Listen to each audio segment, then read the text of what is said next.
ठीक है ना। जैसे मैं अभी आया था, आते से मैंने पूछा, मैंने कहा वो जो नीचे जो एक स्थान बना हुआ है, मैंने कहा वो किसका है। तो यहाँ जो उस समय जो भैया छोटू भाई थे ना, मैंने क्या मालूम किसका है, मगर है कोई देवी देवता है, नहीं पता है ना। तो आज की तारीख में उस जगह पर जहां पर वो बूढ़ा था, ना जाने कौन से देवी देवता का, मुझको भी नहीं पता, वही लाल पत्थर रखा हुआ है और इतना बड़ा मंदिर बन चुका है। ठीक है।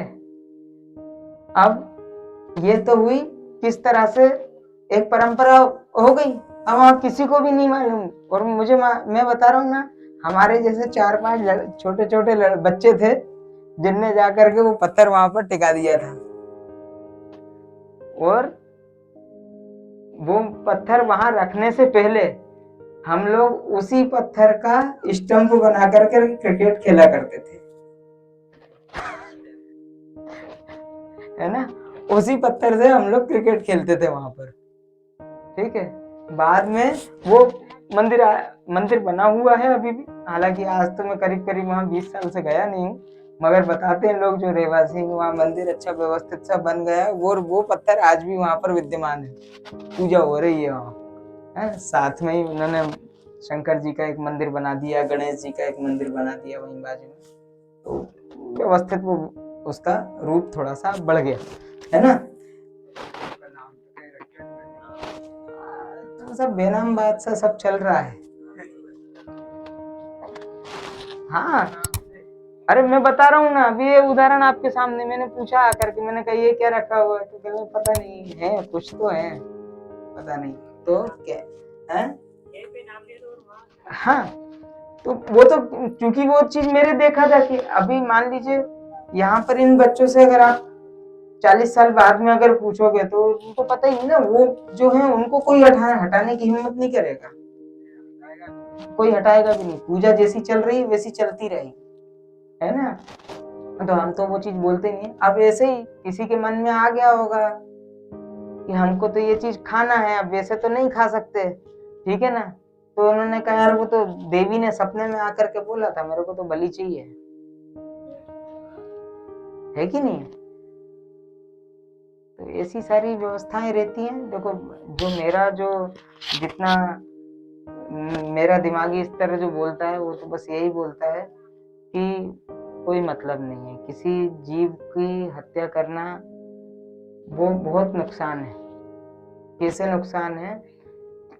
भीष्म पितामह का नाम सुना है आप लोगों ने, महाभारत में भीष्म पितामह, है ना। उनको बहुत समय तक कुरुक्षेत्र के युद्ध के बाद में भी उनके तीरों की शरशैया के ऊपर लेटना पड़ा था। क्यों लेटना पड़ा था। जब लास्ट समय में, अंतिम समय में उनके पास में भगवान श्री कृष्ण आए, तब उन्होंने कई तरह के उनसे प्रश्नोत्तर किए। उसमें से एक प्रश्न भीष्म पितामह ने ये भी कहा कि भगवान, मैंने तो मेरे 79 बर्थ तक का पुराना देख लिया। 79 बोले तो क्या बोलते हैं हिंदी में, 79, 79, 79, है ना। ठीक है, 1 कम 80 है। तो बोले इतना जन्म पिछले तक का मैंने देख लिया, तो मुझको ऐसा कोई फॉल्ट मेरा दिखाई नहीं दिया, ऐसी कोई गलती नहीं दिखाई दी, कोई ऐसा पाप नहीं मेरा दिखाई दिया कि मुझे आज ऐसी स्थिति में लेटना पड़ रहा है। तो आखिर मेरा दोष कहाँ था, मेरा अपराध कहाँ था। तो भगवान बताते हैं उससे और एक जन्म पहले जाते तो वहां तुम्हें समझ में आता, 5 साल की आयु में तुमने एक, हाँ, जैसा वो बोलते हैं ना मधुमक्खी टाइप का, वो एक और आता है जो काटता है है ना। हाँ, भौरी भौरी भौरा, ठीक है ना। तो उसको कांटों से छेद करके उसी तरह से आपने,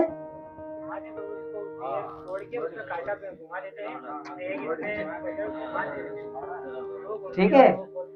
तो ये जो व्यवस्था जो उन्होंने की थी 80 जन्म पहले, है ना, उसका भुगतान उनको करना पड़ा अभी। और किस रूप में करना पड़ा कि शरसैया पर लेटे हुए। सोचो कितनी पीड़ा हुई होगी। अपने को अगर एक छोटा सा कांटा अगर चुभ जाए है ना। 3 दिन पहले मेरे यहाँ हाथ में स्टेपलर लग गया था, स्टेपलर की पिन यहाँ घुस गई थी। 2-3 घंटे ऐसा भयंकर तरीके से चिनमिनाता रहा कि हाँ अकल ठिकाने आ गई। है तो आप सोचो, जब एक छोटी सी पिन जो है वो बिल्कुल यूं गई और मैंने उसी टाइम उसको निकाल लिया, है ना, तो वो इतनी तकलीफ दी। भीष्म पितामह पूरे उत्तरायण तक का वो रास्ता देखते हुए वहां पर लेटे रहे, लगभग 6 महीना, है ना, लगभग 6 महीने तक वो शरसैया के ऊपर लेटे रहे। सोचिए आपको कितना भयंकर कष्ट हुआ होगा, है ना। तो आप सोचो कि हम लोगों की क्या गति होगी, जो हम हर, ये तो नवमी पे तो हम भोग के लिए कर रहे हैं और बाकी टाइम अपने प्रसाद के लिए करते होंगे, हैं? होता है ना। अच्छा, हमारे पास में, हमारे जैसे तिलक वालों के पास में लोग इसीलिए कभी कभी जाने से पहले बोलते हैं, कहते हैं अरे इनके पास में जाएंगे तो सब छोड़ना पड़ेगा। तो आप एक बात और मैं बता दूं कि अभी तो आपको ये लग रहा है ये सब चीजें छोड़ना पड़ेगा, मगर वो जब यम के दूत आएंगे और जब हमारे प्राण को यहाँ से निकाल के लेकर के जब जाएंगे ना, जब हमको सब चीजें वाकई में यहाँ छोड़ना पड़ेगा, है, तो यहाँ का तो जो छूटा छूटा, उसके बाद में जो 28 तरह के जो भयंकर वाले नरक हैं, है ना, उसमें जब हमको तरह तरह की यातनाएं दी जाएंगी ना, तब वो अकल ठिकाने आ जाएगी वहां पर।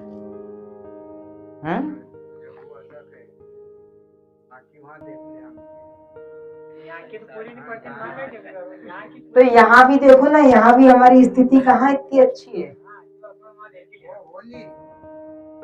बात के थोड़ी समझे।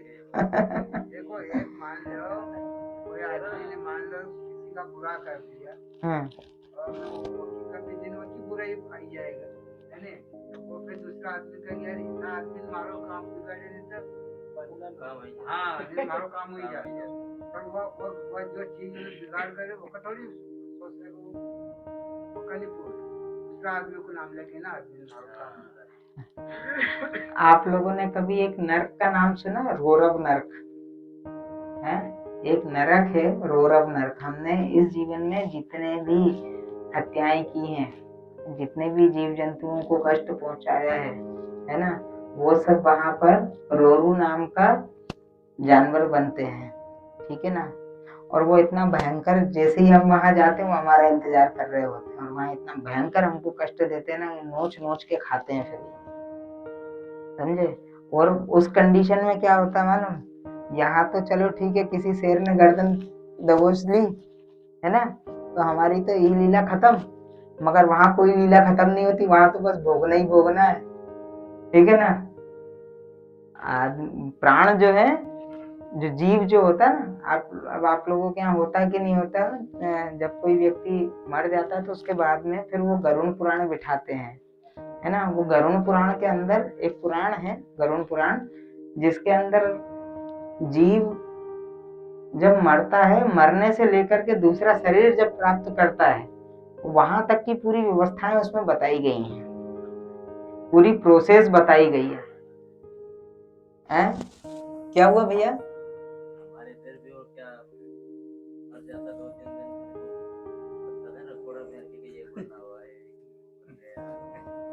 ऐसा तुरंत कुछ पता नहीं चलता, वो सब चीजों में कोई मतलब लॉजिक। हाँ, उसके बाद क्या है कि अच्छे रखोड़े को चाल के उसमें कोई सा भी निशान आता है, हाँ ये बोलते वो बने गए, वो भाई ने नहाए धोए ना, अच्छी आवाज भी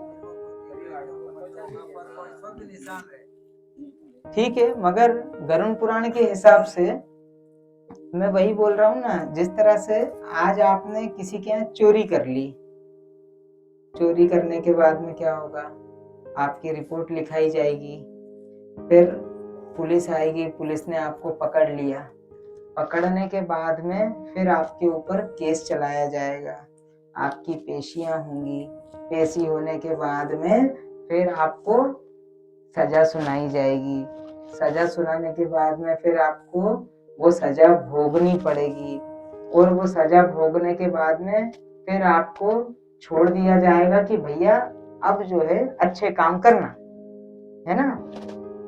तो ये जो पूरी प्रोसेस मैंने आपको बताई ना, यही प्रोसेस हम व्यक्ति के मरने के बाद में भी चलती है, ठीक है।